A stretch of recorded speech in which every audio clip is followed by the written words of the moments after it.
Hey there, my name's Pastor Blake Moore. Thanks so much for checking out one of our latest messages online. And we know that you will be blessed, encouraged and inspired as you watch this message today. Thanks for checking out one of our resources, and we would love to meet you in person very soon. God bless.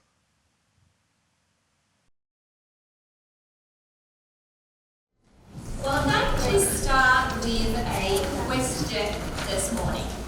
And I'm wondering, do we have any New Year's resolutioners in the house? Like, is there anyone who has set a goal for 2025 or a New Year's resolution? Something you want to start doing or stop doing? Excellent. A couple of people are brave enough, and now you can hear me. New Year's resolutions or goals this year. Is there anyone else who's set a goal for this year?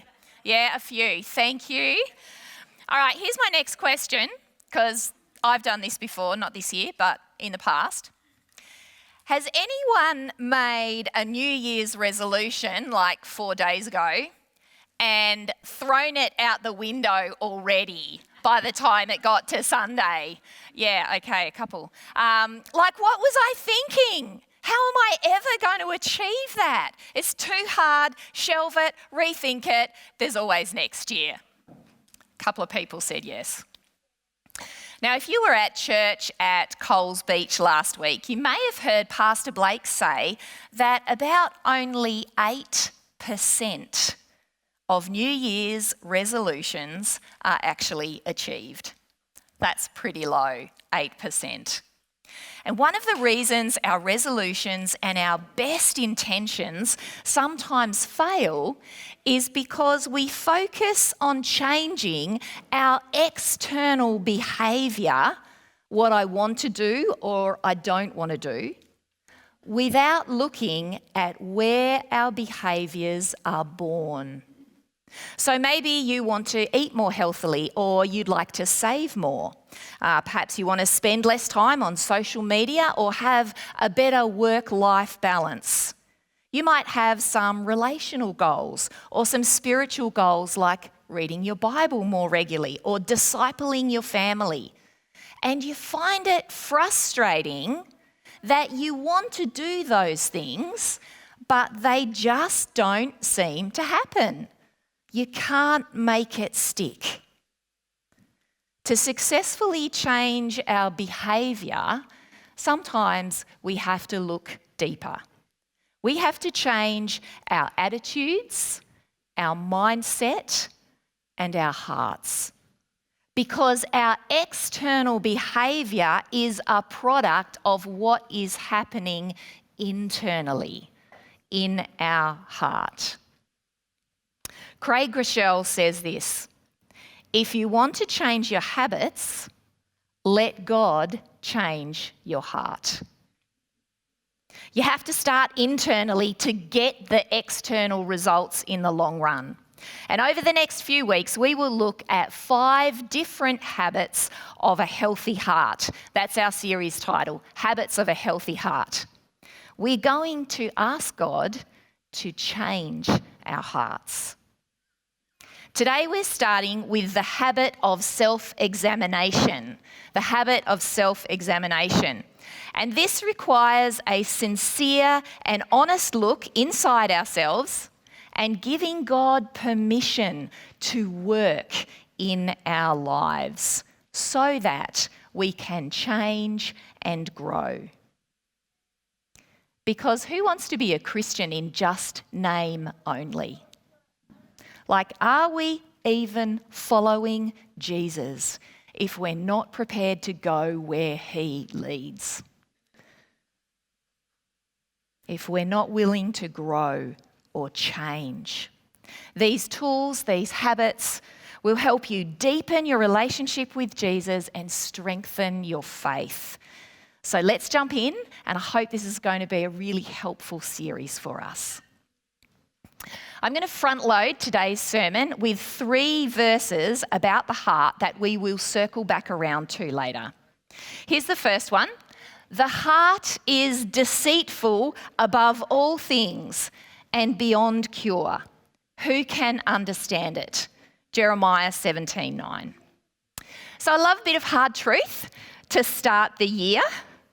This verse is found in the book of Jeremiah at a time when God was angry, not just a little bit upset.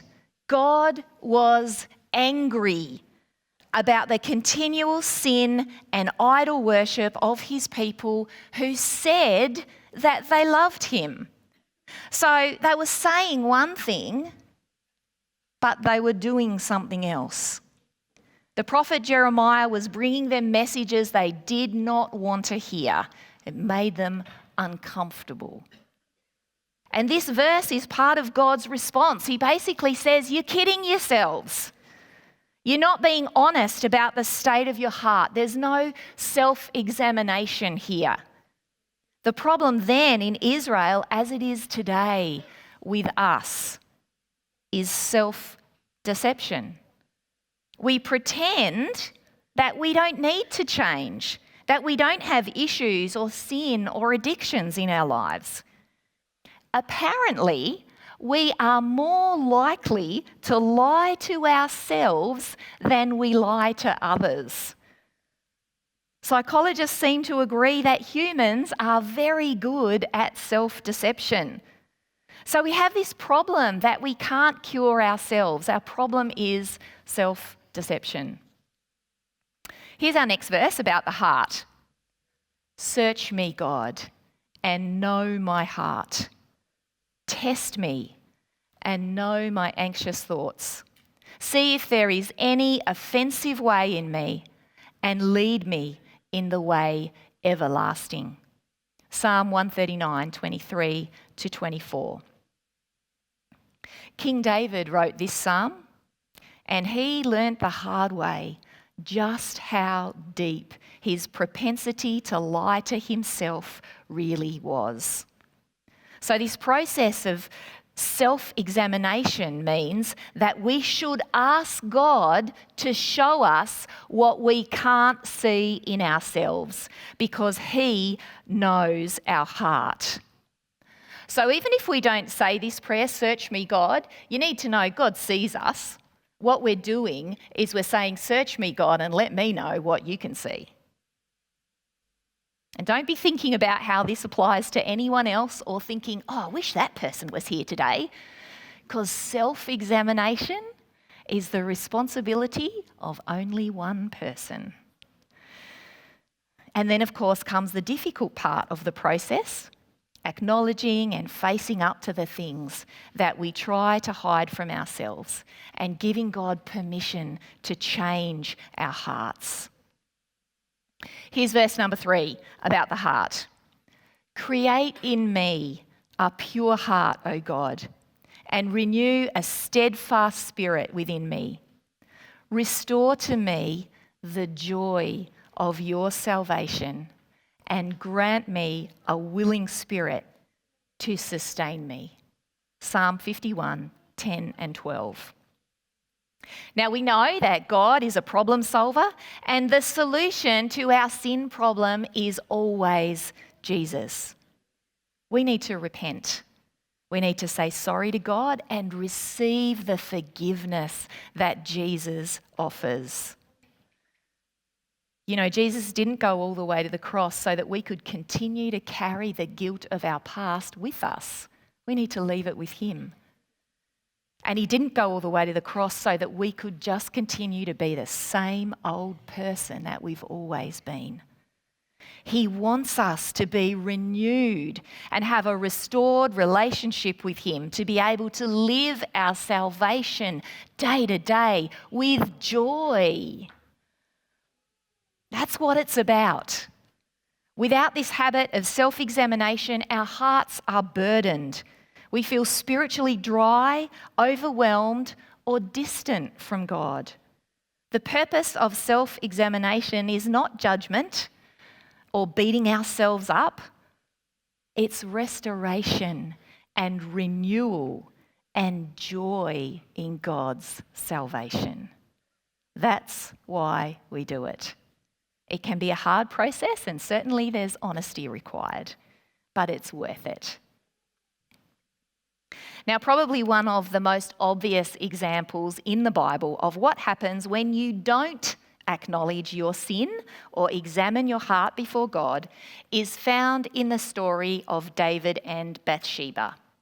And as we skim through this true story, we'll also find some warning flags that can be signs for us that God might be trying to prompt us towards self-examination. So the story is found in 2 Samuel chapter 11, and I'm going to be reading from verse 1. I'm going to be reading just segments of this, so feel free to look it up for yourself. 2 Samuel chapter 11. In the spring, at the time when kings go off to war, David, who was the king, sent Joab out with the king's men and the whole Israelite army. They destroyed the Ammonites and besieged Rabbah. But David remained in Jerusalem. One evening, David got up from his bed and walked around on the roof of the palace. Now, in our culture that promotes self-care, it may not seem unreasonable that David chose to stay home this time. In fact, delegation is a leadership skill that we would generally encourage. But here's the culturally relevant difference. God appointed David as leader and shepherd and king of his people. This was his role, to lead the battle. So David was not where he was meant to be. He opted out of doing what God told him to do. He distanced himself from God's purpose and call. And he was restless. You know, something wasn't sitting well within him. He wasn't sleeping. It's interesting because David is the king, right? He sent all the fighting men and his top commanders away to war. So who was left in the city? Lots and lots of wives. Warning flag. And here's red flag number 1. Question decisions that lead you away from God. Like, I know that sounds really, really obvious. And as we look at David's story, lots of things seem really, really obvious. But seriously, question your own motivations because our hearts can be deceptive.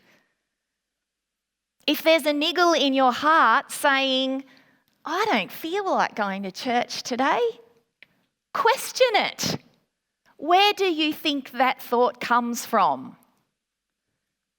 If you find yourself saying, I'm just always too busy, or it's too hard for me to spend time with God on a regular basis, question it. Examine that thought. Is it time to reshuffle your priorities? If you're avoiding Christian friends and getting into a close circle of Christian community where we can disciple each other, question that decision. Like, what are you really avoiding? Because we have this capacity to deceive ourselves, to spin ourselves a story, to rationalise our sin and tell ourselves it's really not that bad. But funnily enough, one choice, one decision, one little sin does tend to lead to another. Here's what God said all the way back in Genesis chapter 4 to Cain about his brother Abel. These are Adam and Eve's children. If you do what is right, will you not be accepted? But if you do not do what is right, sin is crouching at your door, ready to pounce. Sin is crouching at your door. It desires to have you, but you must rule over it. Genesis 4:7. Sadly, Cain did not take God's advice, and what started as sibling rivalry and jealousy led to murder. I wonder what David told himself when he decided to step back from God's plan and stay home that spring. I wonder what the story was in his mind. Because that decision opened the door to temptation, which led to other bad decisions, which led to tragic outcomes that reverberated through David's family for generations. So if we continue with the story of David and Bathsheba, while David was restlessly pacing on his rooftop at night time, he saw a woman having a bath on her rooftop. And in the original language, it uses a word that means that he looked and he kept on looking. He didn't want to look away. It was kind of like he became addicted to looking. He just wanted to keep on looking, and he needed more. Human nature doesn't seem to really change, does it? David found out that Bathsheba was married and that her husband was away fighting the war that David should have been fighting. Sin was crouching at the door. But somehow, David rationalised bringing Bathsheba to his house while her husband was away. Come on over. What could possibly go wrong? Surprise, surprise, she ends up pregnant. Red flag number 2. Watch for what you rationalise. Watch for what you try to explain away like it doesn't really matter, for behaviours and attitudes that you justify but that you know are not godly. Why does it matter what I'm watching? It's not harming anyone. It's probably what King David thought. It's not like my work or my interest is an idol for me. Of course it's not the most important thing in my life. I just like to be successful and achieve my goals. Or my personal favourite, that's just the way I am. Because it's not like the God who created you has the power to change you. Unfortunately for David, his sin doesn't end with sexual immorality, because now he has a problem that he wants to cover up. Bathsheba is pregnant and her husband has been away for a long time. It is clearly not his baby. So he gets Bathsheba's husband. Excuse me. You didn't catch me. Let's go back to that. David gets Bathsheba's husband Uriah home from the war, hoping that Uriah will spend a night with his wife. Problem solved. David wines and dines Uriah, but Uriah is so loyal to David and to Israel that he refuses to go home to his wife while the war rages on. He sleeps at David's door with the servants. Still no self-examination from David. So David amps up his search for a solution, trying to hide his sin, and he's starting to get desperate.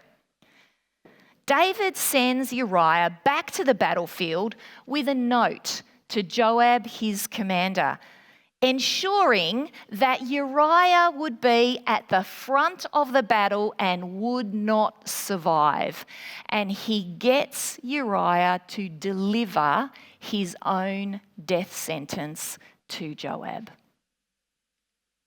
But God later says to David, "You killed him. You killed him, David." David's still rationalising his sin. He has a problem with self-deception. We see this when Uriah dies and David sends another note to Joab, 1 Samuel 11:25. David says to Joab, "Don't let this upset you. The sword devours one as well as another." Well, yeah, it does when you set someone up to die. Verse 26. When Uriah's wife heard that her husband was dead, she mourned for him.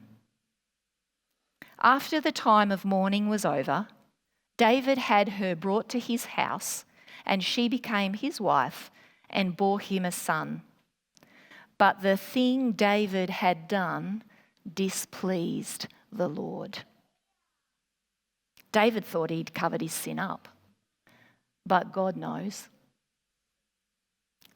God knows. In 2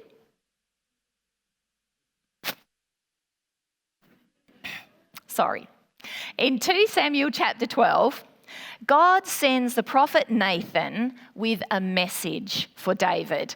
And Nathan tells David a story. It's a story of great injustice.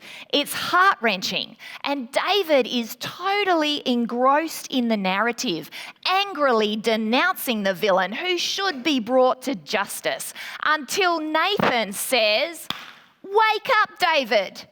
You are that man." It's not someone else, David. It's you. Red flag number 3. Listen to what others try to tell you about yourself. Now, I don't mean listen to every voice who says anything about you. Please don't do that. That is not helpful. In fact, it can be harmful. But we all should have at least a couple of people in our lives, people who love you or respect you, who have your best interests at heart, and who you trust, who you give permission to speak into your life. A parent, a mentor, a spouse, a Christian friend. It's not easy to be a Nathan, and we should be careful about who those people are in our lives. But when several godly people are trying to say the same thing, that should be a red flag. Take it to God and ask Him to show you what they can see. Is it people-pleasing? Is it a critical spirit? Is it pride? It's a habit of a healthy heart to listen to the voice of godly counsel.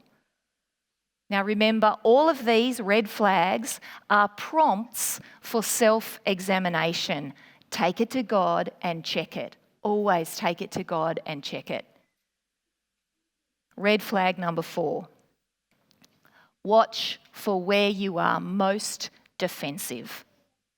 Just like David flew off the handle about this imaginary villain that Nathan told him about, we have a tendency to judge others for what we dislike in ourselves. It just seems to stand out in someone else. And we are often the most defensive where we know we are most vulnerable.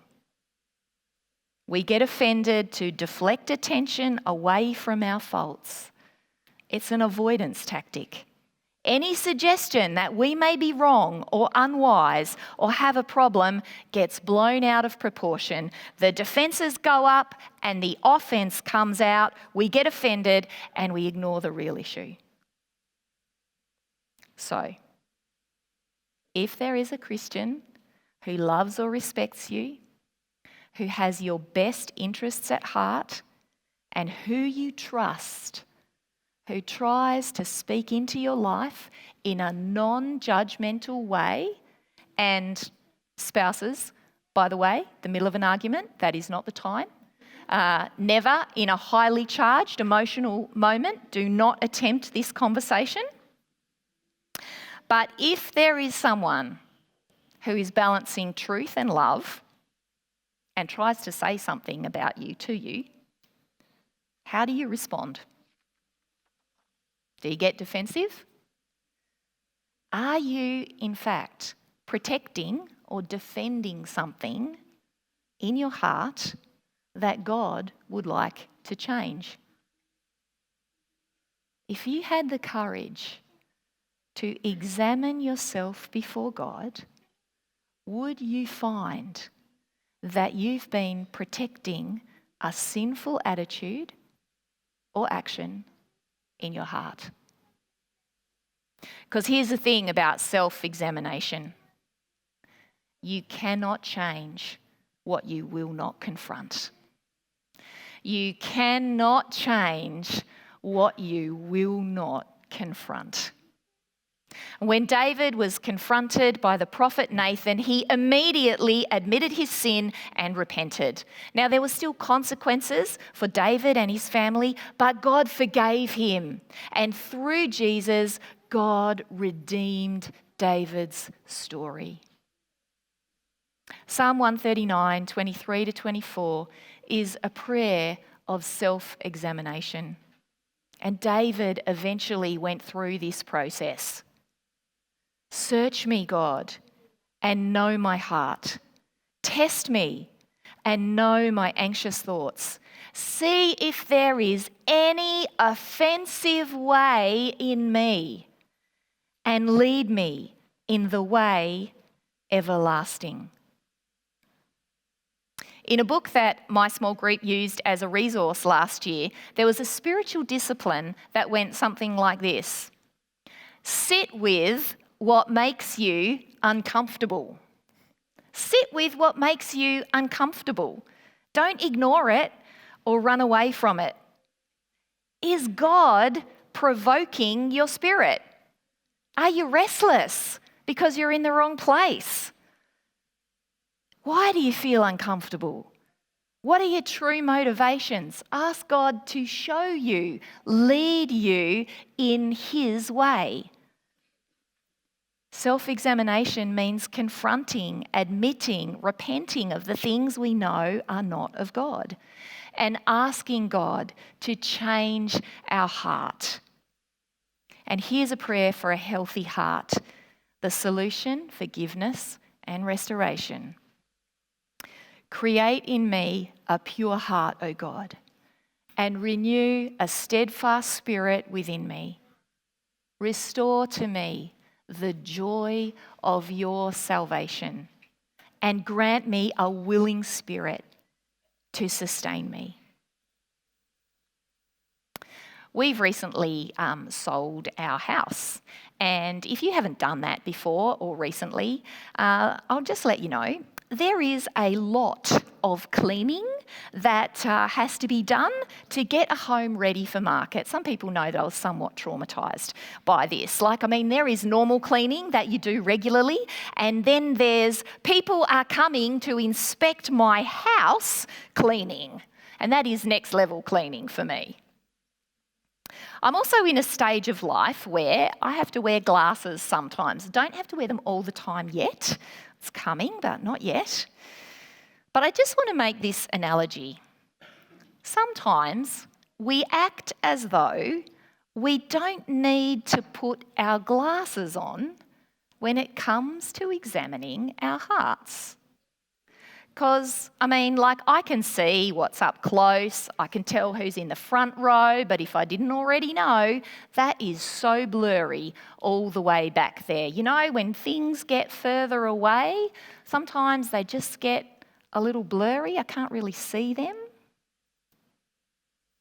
The truth is, if I clean my house when I don't have my glasses on, there are lots of things that I can't or don't want to see. But please know, God doesn't need glasses. His vision is not blurry. He sees us like He sees us. The reason that God sent Jesus into the world is because He sees humanity. He sees our sin. He knows our need for Him. And He loves us anyway. God sent His Son into the world, not to judge the world, but to save the world through Him. That's John 3:17. When we examine our hearts with our spiritual glasses on, we ask God to show us the things we need to change. We ask His forgiveness for those things and we turn away from them so that our relationship with God can be renewed.